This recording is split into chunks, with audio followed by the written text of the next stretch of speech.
I could elaborate on the dark thought that's running through my mind and question why I'm having that thought in ways that might really send me down the rabbit hole. Or I could, shift my perspective and realize, hey, this is part of how the brain works. It sometimes simulates worst case scenarios that are unlikely and dark. But, it does that to help us feel better.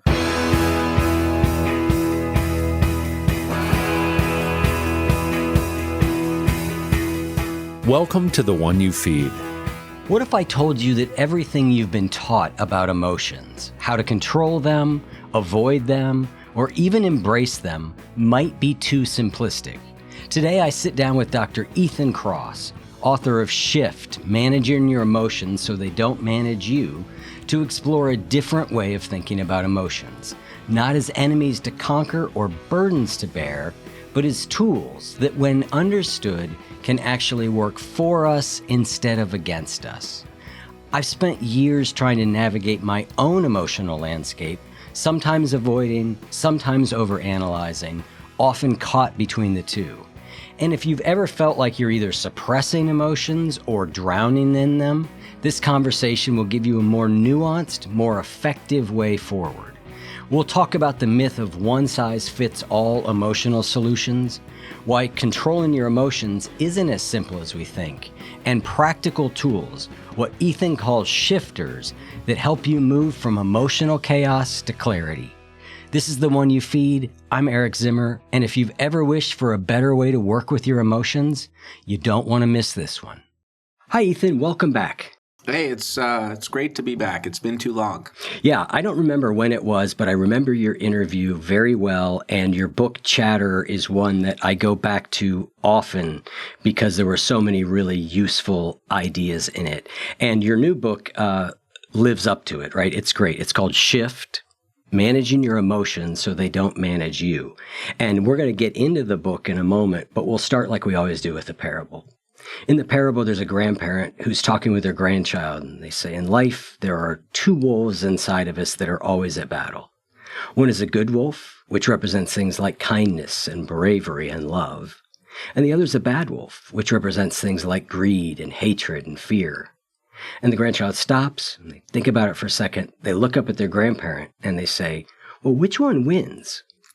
And the grandparent says, the one you feed.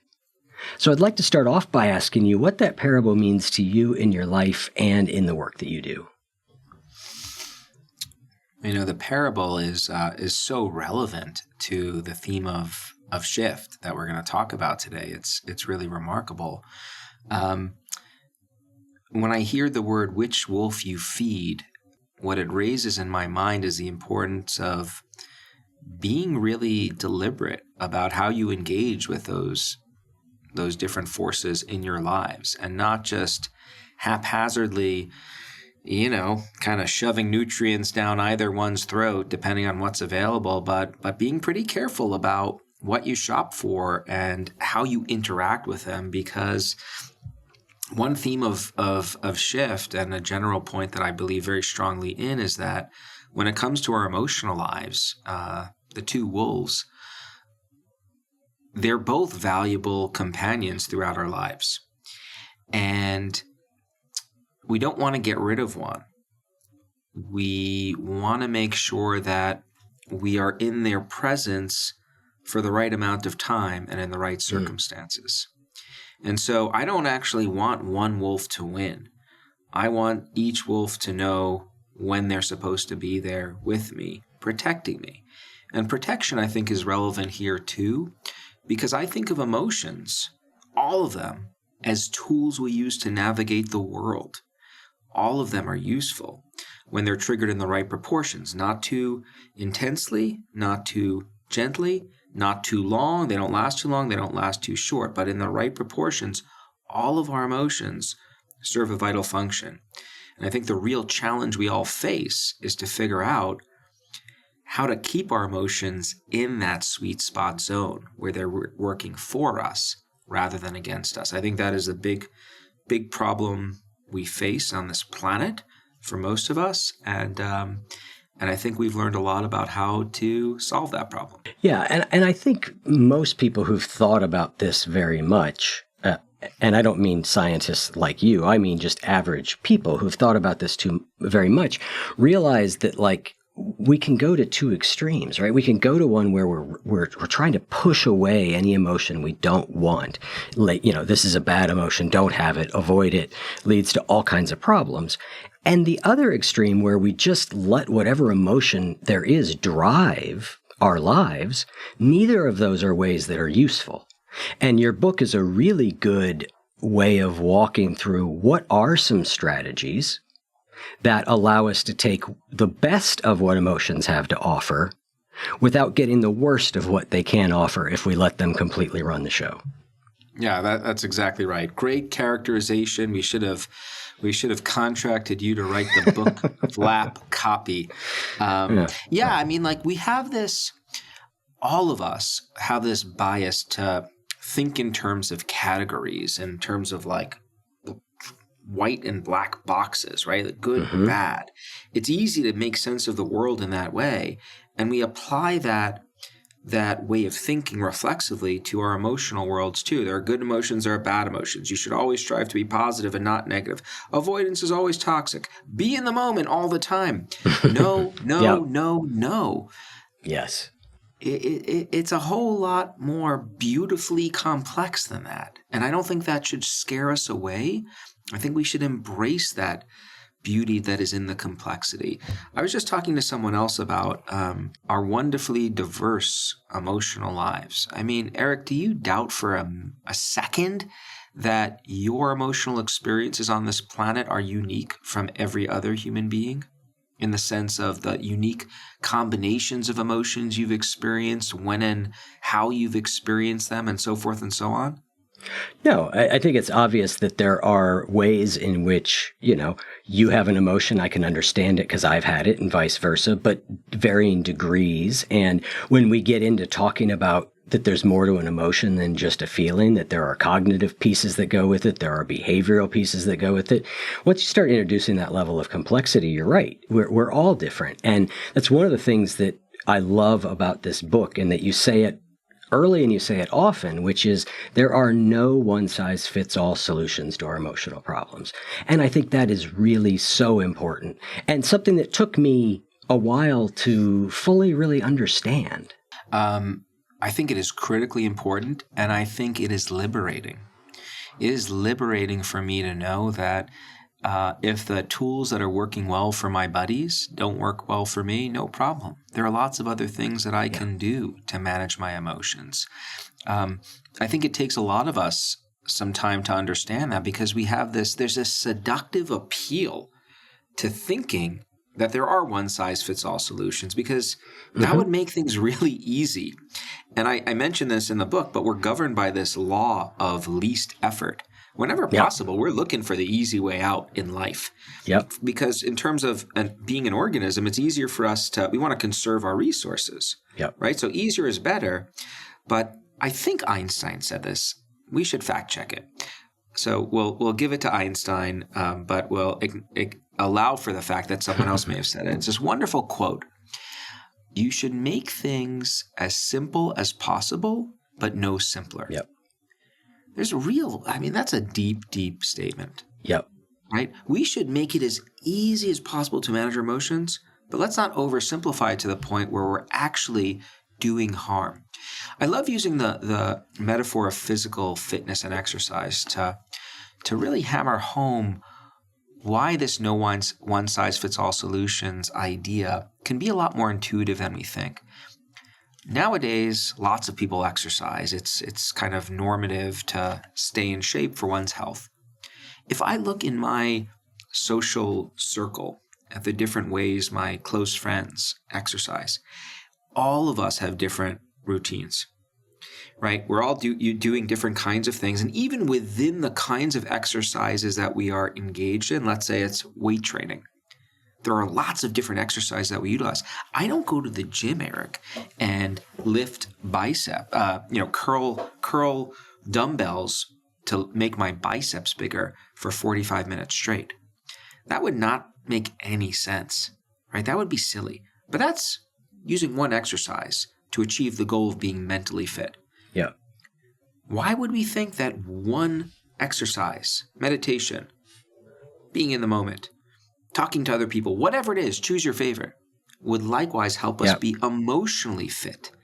Given how complex our emotional lives are, it doesn't make sense to me, and the data demonstrate that there are no one-size-fits-all solutions. So I say embrace it, and embracing that should be liberating. I agree. 'Cause I've thought a lot about, I've been thinking about this idea recently of the sort of testimonial. I'm from a 12-step program, right? And, the testimonial is part of it, right? I got sober. I did this. This is what worked for me. Or I had emotional problems and I started meditating, and and boy, it did all these things for me. There's benefit in that, but I've been thinking lately about the people who hear that message and that thing didn't work for them, right? And what does that do to them, right? And if you don't have the mindset that you're saying, which is simply, oh, that thing may not work for me. It may have worked for Eric, but it may not work for me, but something else will. We go searching for it. If we don't have that mindset, we can be profoundly discouraged and begin to think there's more wrong with us because, well, it worked for these guys. It's not working for me. What's wrong with me? And I think our desire to share what worked for us comes from a good place because it worked for us and we're excited about it. But we've got to be careful because it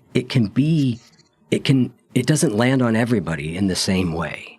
Yeah, you got it 100%. I mean, you perfectly characterized it. I mean, let me give you some data that's hot off the presses, so to speak, even though I guess it will be published in an actual physical journal soon. Okay.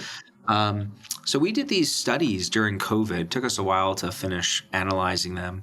But what we wanted to look at was, what are the tools that are helping people manage their COVID anxiety from one day to the next? What are the tools that are really moving the needle on people's anxiety? And what we found was, I think, phenomenally interesting.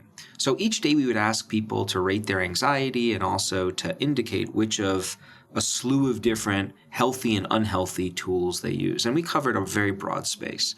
It in some ways scaffolds onto the tools I talk about in Shift.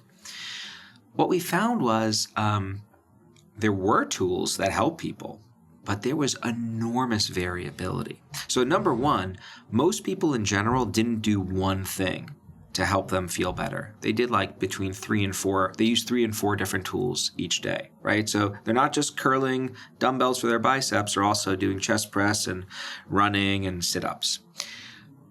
But what we also found was there was a lot of variability between the tools that worked for one person and the tools that worked for another person. So much so that it was like virtually you couldn't predict the unique combinations of tools that would work for any one person. We also saw variability across days. So the 3 or 4 things that worked for you on day one were different from the 4 or 5 things that you did on day 2.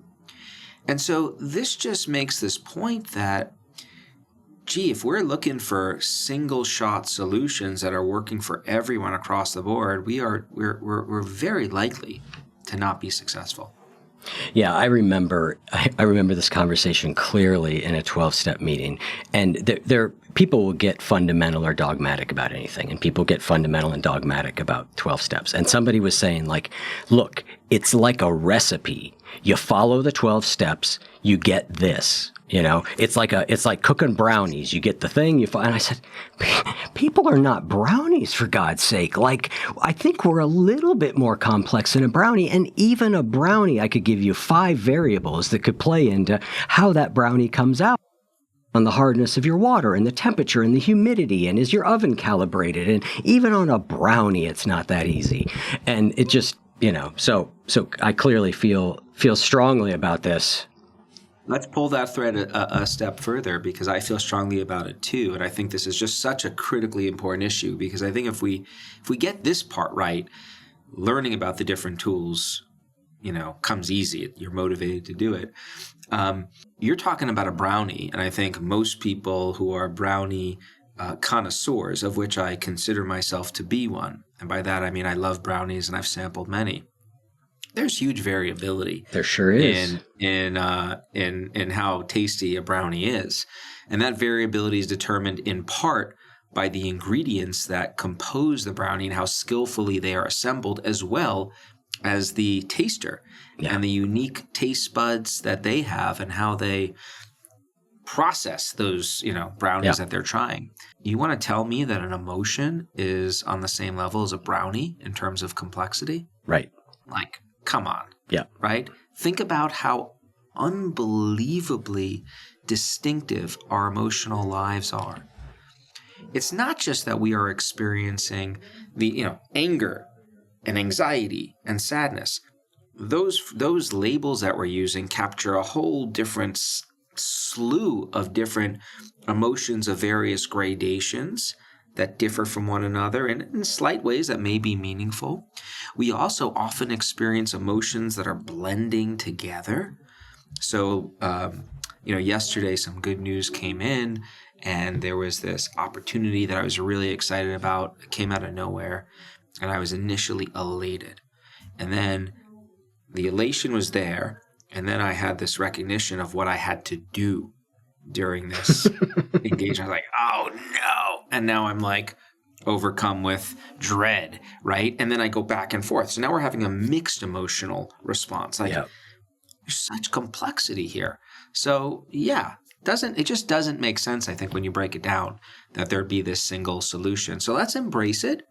And once you do, it naturally motivates you to try to understand, well, what are the different tools and how do they work? And let me start trying to figure out what are the regimens that work best for me. You go to a gym, step one is you learn about how all of the different apparatus work, right? If you take someone who's never been in it, take my one of my daughters, my youngest daughter, like first time she comes with me to a gym in a hotel on a holiday, she's like, what is this? You look at it, you have no idea. Step one, learn how everything works. Step two, now let's see how you can start incorporating these different exercises into your life in a way that allows you to achieve the goals that you have. That's what this is all about. Wonderful. I think that's a good segue for us to move on to getting us closer to what those tools, or as you call them, shifters are. But before we do that, I do really think we need to talk a little bit more about what emotions are. You reference in the book that there's no shortage of theories on this, right? You counted there's well over at least half a dozen different theories of what emotions are. But you do go on to say, here's some things that we can sort of agree on. Walk me through, when we're talking about emotion, what you're talking about. So when I'm talking about emotions, first thing to recognize is I think that emotions are tools. They are responses to things that happen in the world around us or in our minds when we think about the world, that we think about things that are meaningful. They elicit these different responses.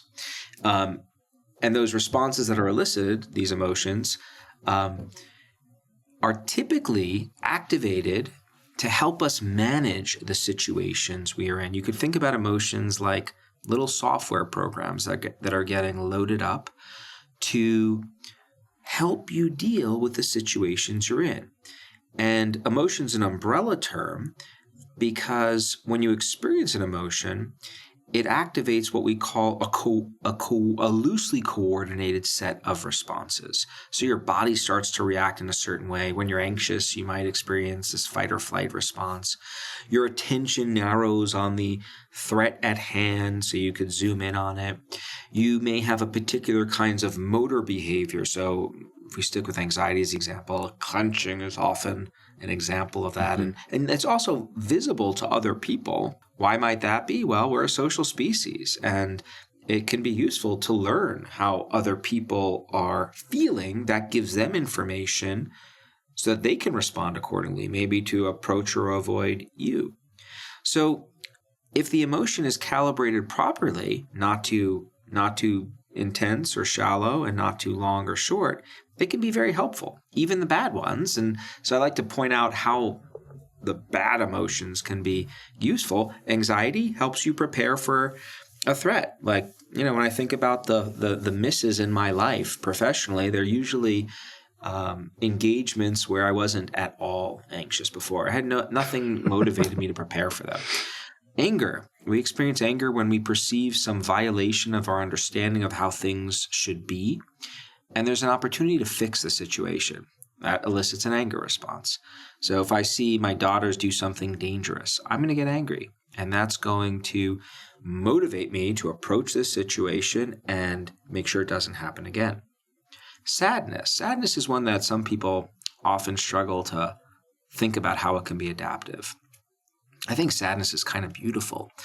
We experience sadness when we encounter some irrevocable loss in our life. There's some threat to the way that we make sense of the world, and we can't change this situation. So you lose someone you love, you're fired.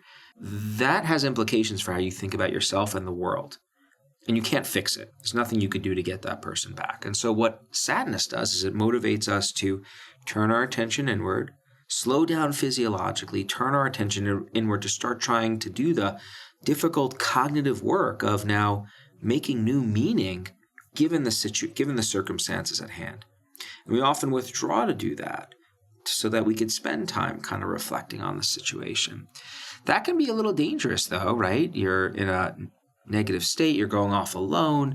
And so what evolution has also gifted us with this sad response is typically a facial display that it acts as a kind of lifeline or alarm or signal is the word I'm looking for to other people to say, hey, check up on me and don't kind of leave me hanging here by myself. And what does that look like? It's like, whenever I see my daughters who strategically display that facial expression when I'm like, mad at them, it's amazing. Like, it doesn't matter if I know they're being strategic. I feel bad. I want to help them. And that's what that's doing. It's drawing other people in. So those are three ways that those negative emotions can be helpful. And that's what emotions are. One little bit of editorial there. One question people often have is, what's the difference between a feeling and an emotion? A feeling is the subjective component of an emotional experience. It's the part of the emotion that we are aware of. When you're experiencing an emotion, lots of things are happening in your mind and body that you have no awareness of. The feeling is what rises to conscious awareness. It's akin to when you are physically ill. Let's say you've got the flu. There are lots of things happening with your immune system and your organs, and you have no awareness of that. But you are aware of the lethargy and maybe the fever and chills you're experiencing. Mm-hmm. The feeling is the equivalent of the fever and the chills. So that's how I think about emotion. And so really what you're describing is, it sounds like there's a few things. There's what's going on in my body. There's what's going on in my mind, what I'm thinking about, right? Another myth that you bust is despite common thinking, despite the way we think about this, emotion and thought are not necessarily separate things. They're intertwined, right? And then there's a behavioral expression. So those three things. And it sounds like you almost just added a fourth, which is the perceived sense of what all this constellation is. Yeah, like how it all comes together often is part of our awareness. Yeah. Yeah, I didn't have as good at terms, but I used to teach this idea of what I would call sort of an emotional storm. And the point was, you're going to have physiological feelings. There's going to be drive to do a certain thing. You're going to have a physiological reaction. And then there's the thing that you typically might call the feeling itself, what you call sad, what the meta experience of all that together is. Yep. Yep. Very compatible. Okay. So let's now move on to control of emotions, because that's often where people go, right? I have negative emotions that feel really strong, and either I really don't like how they feel, or they're causing, I'm following their I'm following their push and I'm behaving in ways that are not really good for me. So the answer is I got to control my emotions. Let's talk about that word control. Is it possible? Why or why not would that be the goal? Critically important topic to address because you've got to think it's possible to control your emotions, because if you don't think you can, you're not going to take efforts to do so, right? And I don't think that's a controversial piece of logic. If you don't think it's possible to lose weight by going to the gym, why on earth would you pay for a membership fee and do these very hard things? It doesn't make sense. This is a question or an issue that is particularly relevant to the topic at hand because a lot of people don't think you can control emotions. I tell a story in the book about how I was, several years ago, I came across an article that indicated that 40% of participants sampled, when asked if they could control their emotions, said they could not. This is in some ways, when I first read that, I was taken aback. Like, I'm the director of a lab called the Emotion and Self-Control Lab. Like, embedded in the whole enterprise of what I do is the idea that you can control your emotions. So what's going on? And because I don't dismiss these accounts, like trying to understand why people might think this way. Here's how I make sense of it. We cannot control a lot of the emotions that are automatically triggered in our lives. If remind me where you're filming right now, Eric? Columbus, Ohio. Columbus, Ohio. Oh boy. I know. Yeah. You're in Ann Arbor. Yeah. Okay. Well, that's all right. We'll move on. See, there was an automatically elicited emotion, but we'll get that. Exactly. Disgust, was that it? Well, you are so pleasant, it counteracts that. But I can't predict when you're going to say Columbus, Ohio, and what association that is going to automatically elicit. If I'm in New York riding the subways and someone comes by and they don't smell too good, like that's going to elicit a negative reaction automatically. Sometimes I experience some dark thoughts, as all people do, some intrusive thoughts, and they elicit negative reactions. I don't have control over those experiences, but what I do have control over is how I engage with those emotions once they are activated. I can impact the trajectory of my emotional experience. I can make a decision to lean into the smelly scent that's causing me distress and maybe change my behavior, or, I could try to distract myself. I could elaborate on the dark thought that's running through my mind and question why I'm having that thought in ways that might really send me down the rabbit hole. Or I could, shift my perspective and realize, hey, this is part of how the brain works. It sometimes simulates worst case scenarios that are unlikely and dark, but it does that to help us feel better, and so forth and so on. And so there's room in this world for both those believe that you can't control your emotions and those that believe you can. And what I would love is if we could both embrace the idea that it's not either or. It's that there are parts of your experience that you cannot control, but then a whole lot that you can. Yep. And the territory of shift is in the latter. It is embracing that complexity of our emotional lives and saying, I want to commit to understanding what are the tools to modulate my emotional experience once it's activated. Yeah, it makes me think a little bit of, there's that old famous Serenity prayer, right? The things that, we accept the things we can't change, we change the things we can. Epictetus talked about it, the doctrine of control, and he made it sound like, well, you can change it or you can't change it. And that's not the reality of a lot of things in life. A lot of things in life, you can change parts of. You can have influence on parts of it. You may not be able to control the final outcome, but if it was just that simple, either you can or can't control your emotions, or you can or can't control the situation, it'd be easy to figure out what to do. But as we've talked about, things are not that simple. That's exactly right. And, and some emotional experiences are more difficult to modulate than others. And that's where, there's a hefty amount of self-experimentation and trial and error that we have to engage with. to become, emotional jujitsu experts, if you will. I think what science has done a fairly good job at doing is identifying different individual tools that are out there for managing emotions. And I talk about a bunch of them in the book. You can think about these as specific exercises, specific tactics.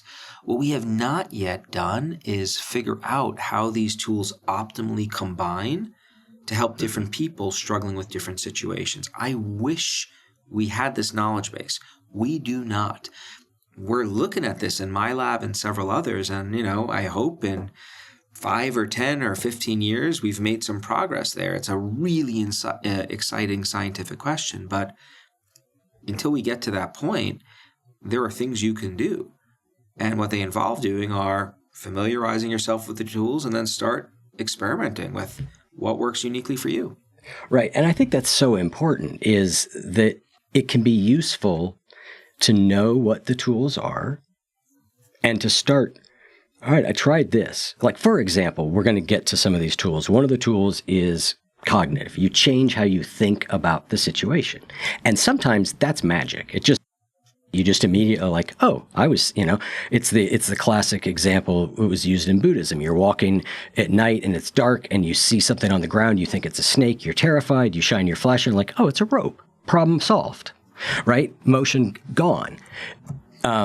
So cognitive is sometimes it, but we also know, like, my experience is if my emotional temperature is really high, I'm past cognitive, right? Like I'm a little bit past cognitive now. So I need strategies that help me lower that temperature enough that maybe I can move back into cognitive.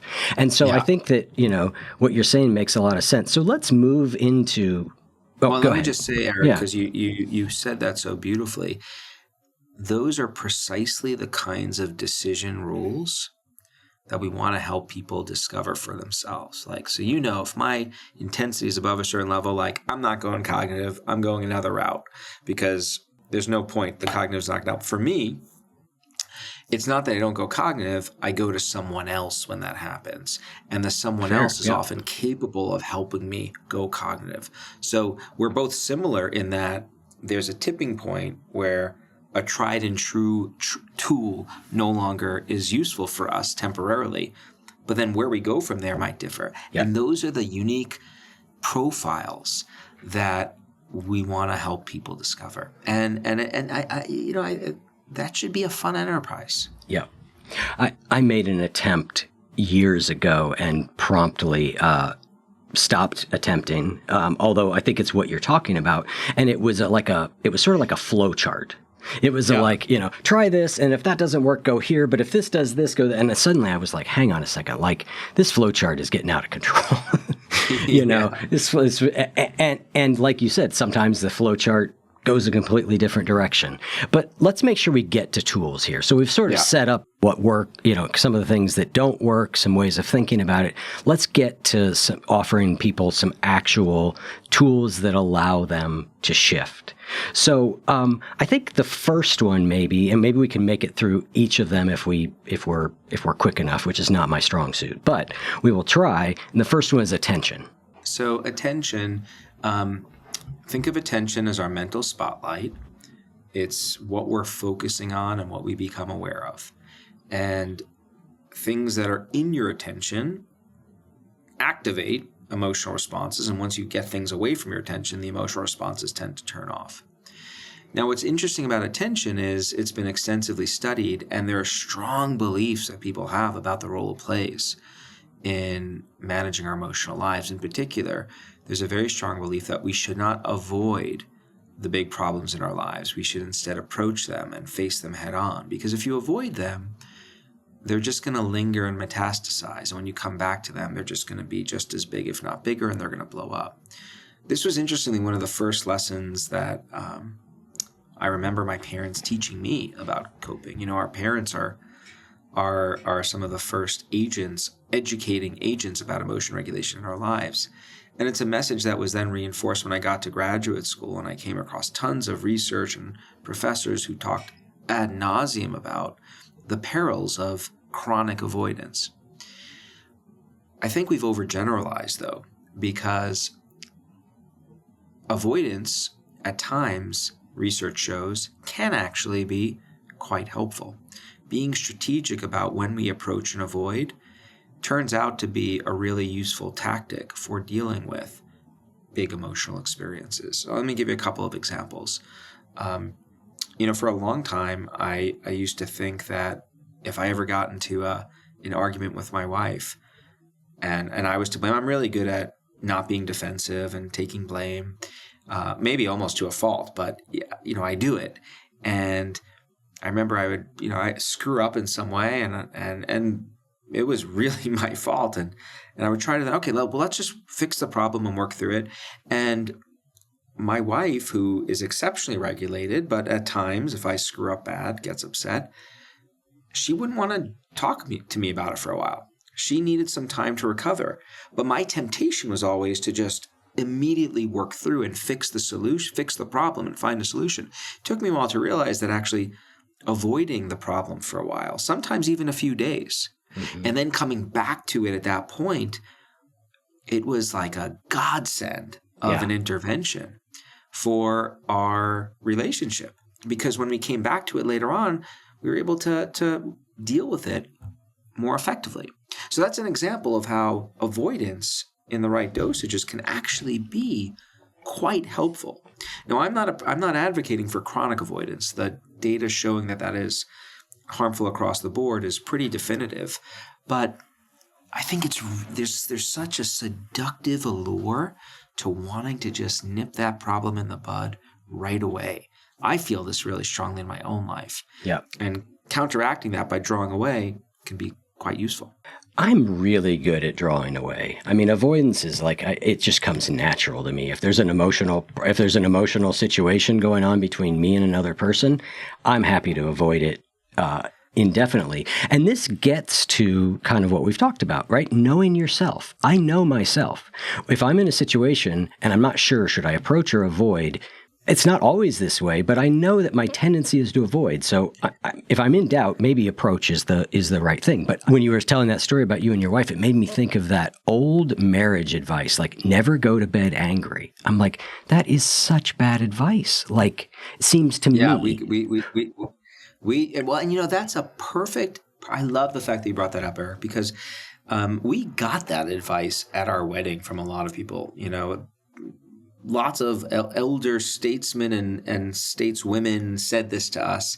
And I have thought about that on several occasions. I consider myself really, really happily married. I'm in a wonderful relationship with a magical woman, and we go to bed angry with each other at times. And I've thought about that, and sometimes I feel bad about the fact that, there are other couples that don't do that. And this is the toxicity of the one-size-fits-all solution.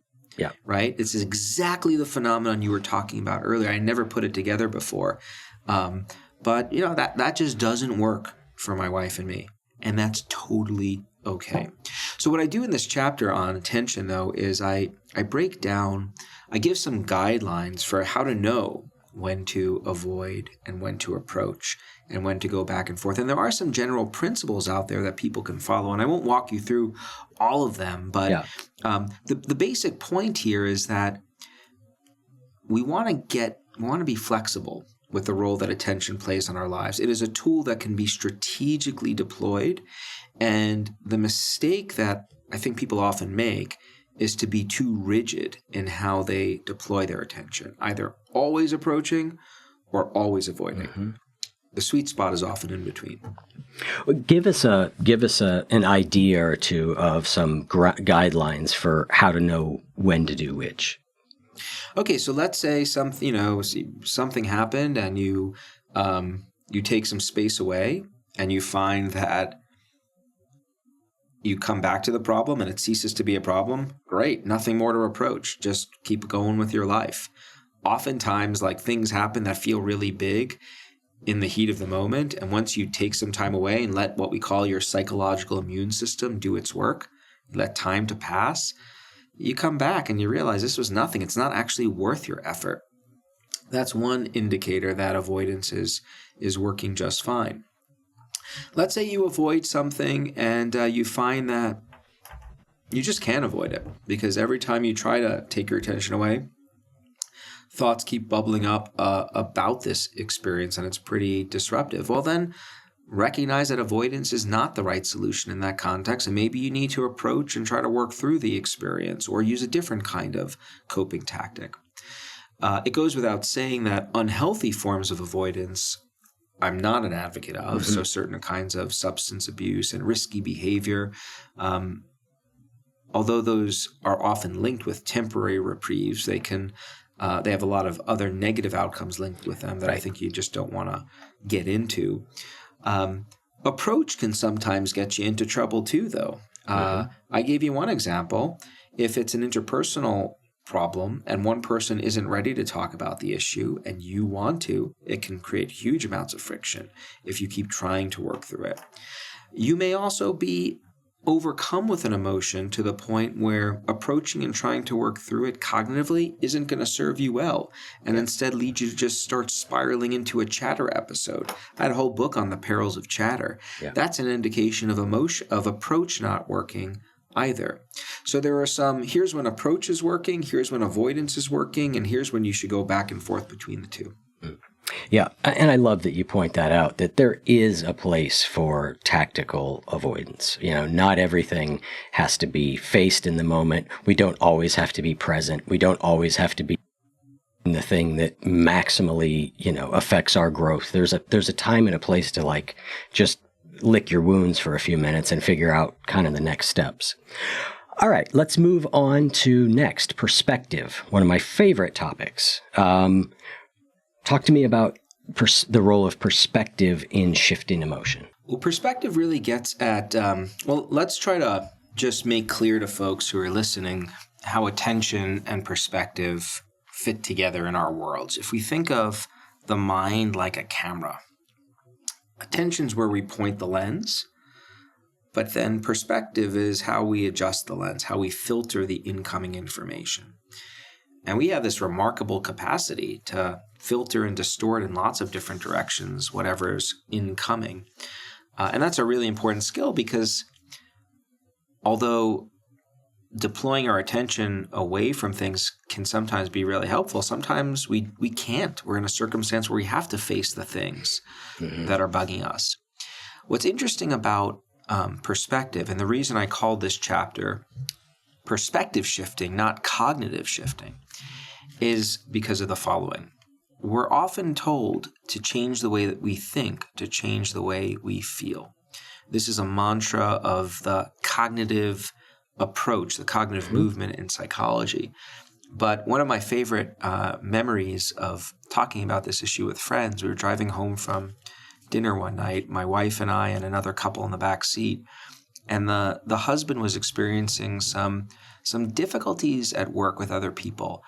And he was getting kind of negative and down about the situation. And his wife said frustratingly, well, just change the way you think about it. Just reframe it and be more positive. And, he looks at her with a pause and this kind of snare goes, yeah, easier effing said than done, which I think captures something really powerful for most of us, that in that heat of the moment, it can often be we know we have a capacity to reframe something, but it can be really hard to do it. And this is where perspective comes into play, because what we have found is that in those situations, taking a few steps back, getting some psychological distance from our problems, often makes it a lot easier for us to effectively reframe what we are going through. So what do I mean by distance? I mean adopting a more objective perspective, thinking about yourself like you were someone else to some degree. We know that, it's a lot easier for us to give advice to other people than it is to take that advice ourselves. When you have distance from the problem, you can think about it more flexibly, more objectively. We can build on that insight to figure out how to help ourselves reflect on our own problems more effectively, because there are things we can do to get some mental space from our problems, to broaden that perspective. One tool I talk about in this book, I talked about it in Chatter too. It's one of my personal favorite tools, distance self-talk. Use the word you to coach yourself through a problem. How are you going to manage this? What should you do? If you think about when we use the word you, it's a word we use to think about and refer to other people. When you use that part of speech to refer to yourself, it's automatically shifting your perspective. It's like now you are talking to someone else. And we have these scripts for talking to someone else. We don't put them down typically, like we give them good advice. And so that can help you reframe things more effectively. Mental time travel is another big one for me. I use this quite a bit, right? It's so easy to get zoomed in on a problem where you just magnify it. Well, I've experienced emotional episodes that I've not enjoyed throughout my life, as I'm sure has everyone on this who's listening to us speak, right? Our life is filled with these negative experiences that are triggered too intensely and for too long. Well, guess what? Virtually all of them, in my case, have dwindled with time in their intensity, right? Time has a way of taking the edge off these experiences. Some hang around longer than others, and there are some experiences that are resistant to the effects of time, but a whole lot of them do wane in intensity as time goes on. So I jump into my mental time travel machine and I'll ask myself how I'm going to feel about something a year from now, 2 years from now. And it instantly makes accessible this idea that what I'm going through it's not going to last.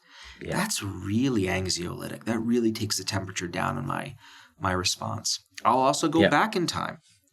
I'll put my experience in perspective by imagining or thinking about how I've dealt with adversity in the past or how other people have dealt with adversity. I'll think about my grandmother trying to escape Nazis and surviving. And then, I'll juxtapose her experience, seeing her family slaughtered in World War II, surviving. And then I'll think about how that compares to the rejection I may have just, received from a journal or from a periodical. Like, that's a powerful way of putting things in perspective to change my emotions.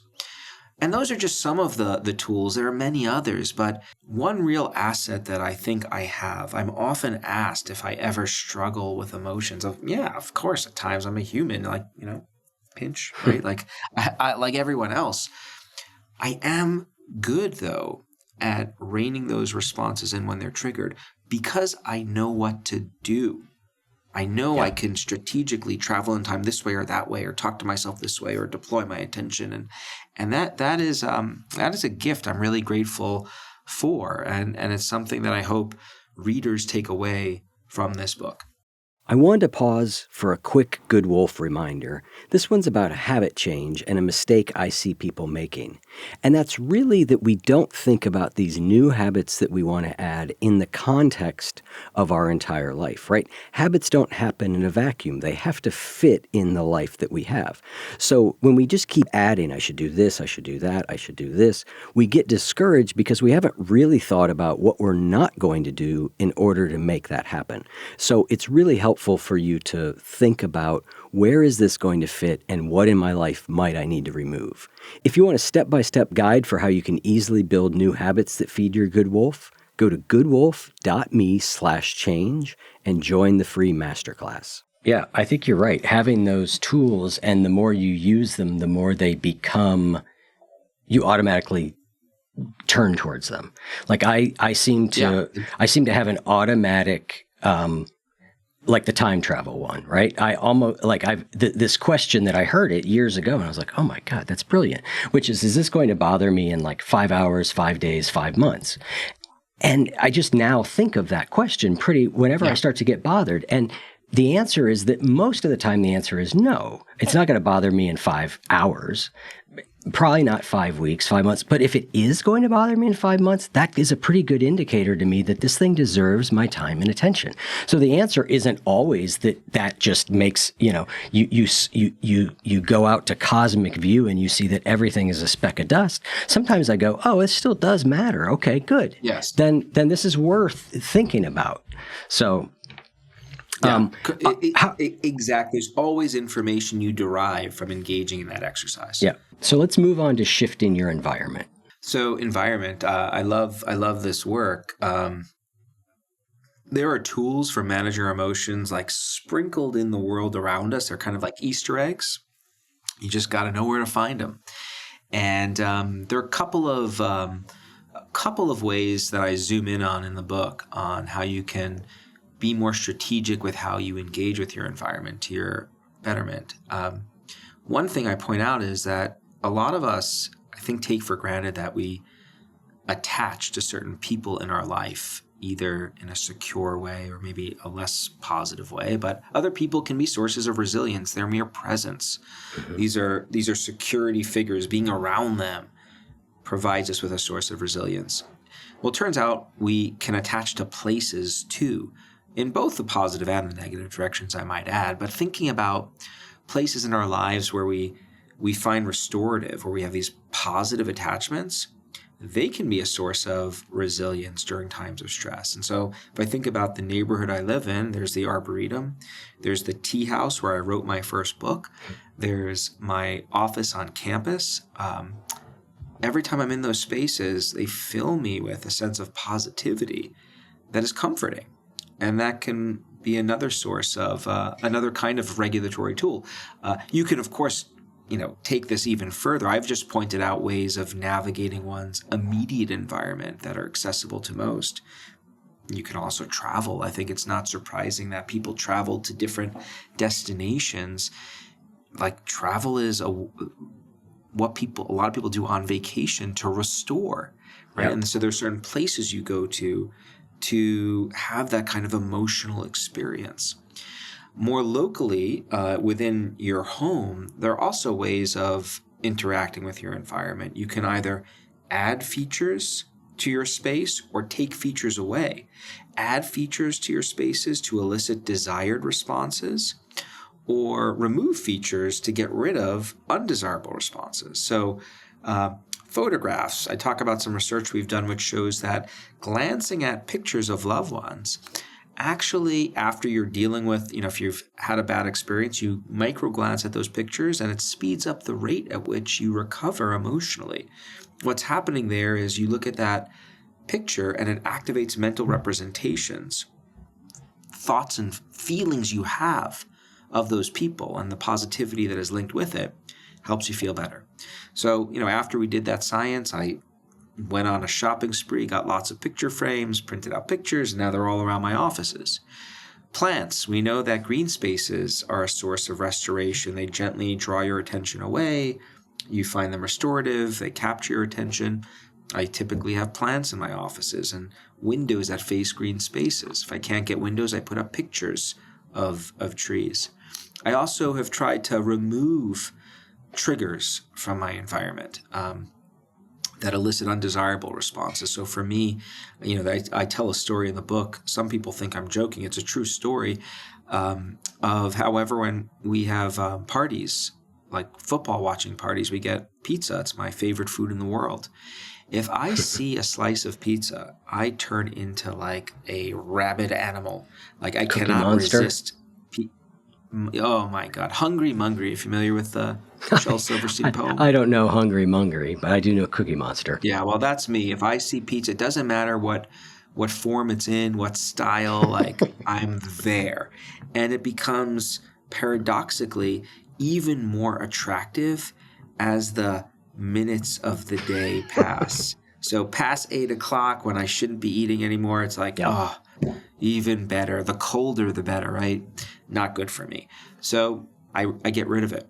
I try to give it away. I throw it out. I'll admit, right? I throw it out because I don't want to have that cue. My cell phone right here is sitting face down, not face up, because I don't want to be tempted if a notification comes in to look at my email while we're talking. These are little micro moves, micro ways, not microwaves, little ways of interacting with our spaces that can push us. And there are lots of other ones like that. Yeah, I have said a couple times lately, like, if you were to get a group of behavior scientists all in one room and ask them to agree on one thing, I think they would all agree on the fact of, like, you can't do too much in setting up your environment in ways that are conducive to you doing or not doing the thing you want. Like to miss something that basic is very problematic. And I think the fact that it is so basic, though, we often overlook it. I mean, Oh, yeah. I have overlooked these things. Like, why does cleaning and organizing your space make you feel better when you're upset? Like, it does. The research shows it helps you give you a sense of control. There are such basic things that we can do. We take them for granted. You know, one other shifter we haven't talked about is I don't think we have, sensation, sensory shifters, right? Like, did we talk about No, sensory shifters? we did not. No, we have not. Okay, like, music, scent, sound, like these are powerful modulators of our emotional lives that we've all had so many experiences with our emotions being shifted by those sensory experiences. But if you look at what people do when they're really struggling, they often don't avail themselves of that very easy to implement tool. Mm-hmm. Not to say it's the only tool we should use, but it's a tool and it's there. Yeah. I somehow skipped right by that because that's a really big one for me, music. And one of the things I figured this out years ago for myself, but I'm glad I did because I use it all the time. I sometimes get, I don't know what to call it anymore. Is it just anhedonia? Is it a low mood? I don't know, but I get it. And one of its characteristics is that, unfortunately, everything that I'm normally interested in, it doesn't register as interest. So my brain will go, oh, music. And I'll go to my music and I'll start looking through. I'll be like, no, right? So what I've done is I've just built a playlist in advance that I know has music that helps me. So I don't have to go figure it out. I just go to the positive playlist, hit shuffle, and I know that what's going to come is going to be helpful because I'm designing for the fact that, like you said, a lot of times we just don't think of these things. Or even if I do think of it, I don't think it's going to work. Well, there you go. And I've done the same with playlists to push my mood in whatever direction I want, pump up or calm down. And the beauty of having the playlist is I don't have to stumble on, I'm feeling good and the music, a song just happens to come on and pushes me out. I can be really strategic and deliberate about how to activate it to get me to the desired state. Okay, we have covered sensory, we've covered emotional, we've covered attention, perspective, environment. You did hit on a little bit on relationships and connection. So let's go to what I think is the last one, which is culture. Yeah. So culture, I think is an often overlooked shifter of our emotion. In part because it's invisible. It's been compared to the air we breathe. And but guess what? Air we breathe is pretty important. And you want your culture ideally to be one that is helping you when it comes to your emotional life. What does it mean when we talk about culture? Well, cultures are beliefs and values. So do you believe, for example, that you can manage your emotions? Are you part of a family or a friend group or an organization that emphasizes, you can manage your emotions? Do we believe it's important to manage our emotions? Right? Beliefs and values. What are the tools that we think are important? Culture's giving that to us. Yeah. Culture's also giving us norms. Norms being the rules, the unspoken and spoken rules for how to conduct ourselves. Organizations have norms about emotions and emotion regulation. In my house, we have a norm where you don't actually call each other stupid. Like, I don't know why, and it just really rubs me the wrong way. And no judgment to other families where, don't be stupid. Like, I don't, judge it. It doesn't work for me in my family. And, if one daughter calls the other one that, there's a intervention where they apologize and so forth and so on. So that's just a belief and a value that's shaping the way we relate to each other emotionally. Culture also gives us tools. So I model tools for my kids. I explicitly teach them about some of these tools. I do that in lots of different. Sometimes I talk about research that we're doing at the dinner table. That's usually not a very popular conversation, but I try to slip it in there. But How old are your daughters? they're now 15 and 10. Okay, well, they're getting to the point where, well, you tell me, were they more receptive to it when they were like, 7 and 2, or is it getting worse? Or is it getting worse? It's getting worse. I'm becoming just a perpetually embarrassing organism on this planet. Yeah, but here's what I natural. tell people, and here's what I do indeed practice. You say things to your kids, and they roll your eyes, and they tell you that that you're the most annoying human being on the planet. Leave me alone.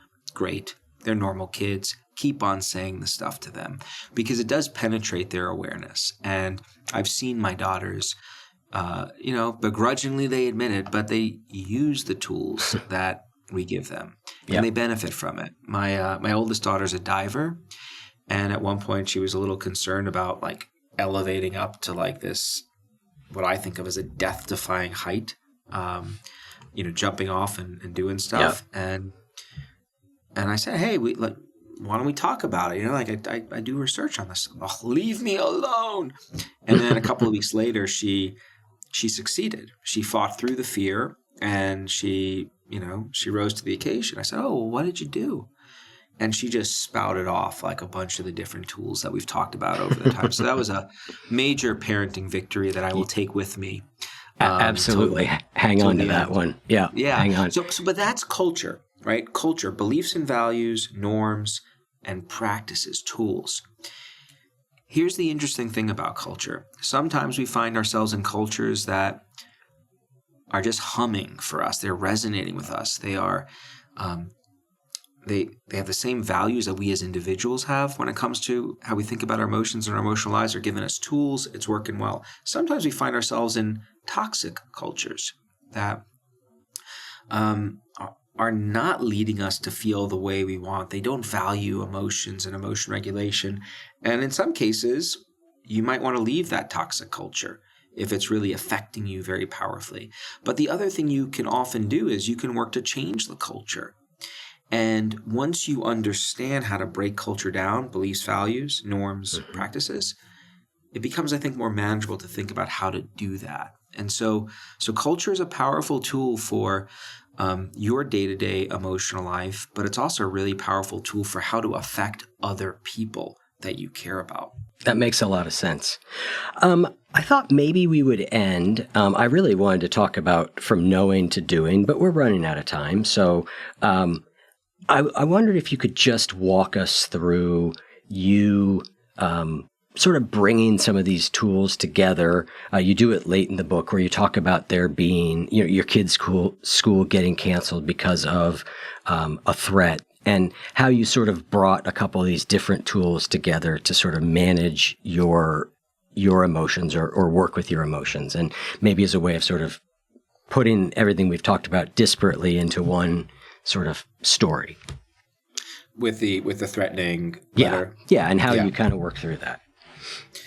So let me just make sure I have it all loaded up here. So I tell the story at the end of the book about how there was a threat, called into one of my kids' schools, and it was just a terribly frightening experience.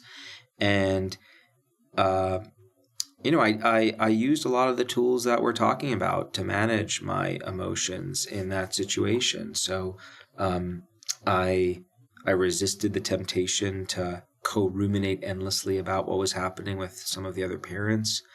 I diverted my attention by thrusting myself in my work.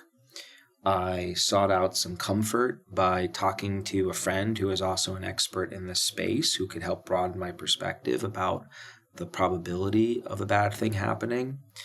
I also, went out for a walk in nature to just kind of draw my attention away from things as well. And engaging in that blend of using those different tools didn't wipe away the concern about what might happen, and fortunately nothing did. But it did make it a lot more manageable to deal with. And I think that is the opportunity that we all face, right? Is to find practices that don't get rid of the negative experiences altogether, because it's not really possible, but find tools that just make these negative experiences a lot more palatable in our lives so we can swiftly move on from them and to have other kinds of emotional experiences. And so, I live and breathe this stuff every day, and that's why it's easy for me to talk about it, not just as a scientist, but also as a living, breathing, emoting human being. Yeah, I really loved the way that you sort of set that up in the book, because you said you got a great line, right? This doesn't turn school shooting threats into birthday parties, right? And I think there's something important there, because we often think that what we need is what you said, an elimination of the emotion, or we need to feel way, way better. And a lot of what you were talking about, I often refer to, and I've jokingly referred to some of what I teach sometimes, is like, well, what I'm teaching you is how to not make it worse. And sometimes that's a real accomplishment, right? Because the ways that we can spin out emotionally, and the ways we can deepen our emotional holes, and the way we can lash out to other people or act in ways that aren't helpful, if we can just be with the thing that is in some sort of reasonable way by using these tools, that's a victory. Absolutely. I mean, I think that's exactly the messaging behind this book, right? Like, life's going to continue to throw curveballs at us. And, if we use the baseball metaphor, we're not expecting anyone to bat 1,000, right? Like in baseball, 280 and above is an amazing, almost Hall of Fame-like career, right? Yeah. So we're talking about getting better at harnessing these emotions. And that is something that we all have the ability to do. We just need to know how to do it. And that's why it's exciting to talk about this stuff. So I really appreciate the ability to do it with you. Thank you, Ethan. The book is wonderful. We'll have links in the show notes to where you can get it. It's called Shift, Managing Your Emotions So They Don't Manage You. And it's a really good one. Thank you, Ethan. Thanks so much.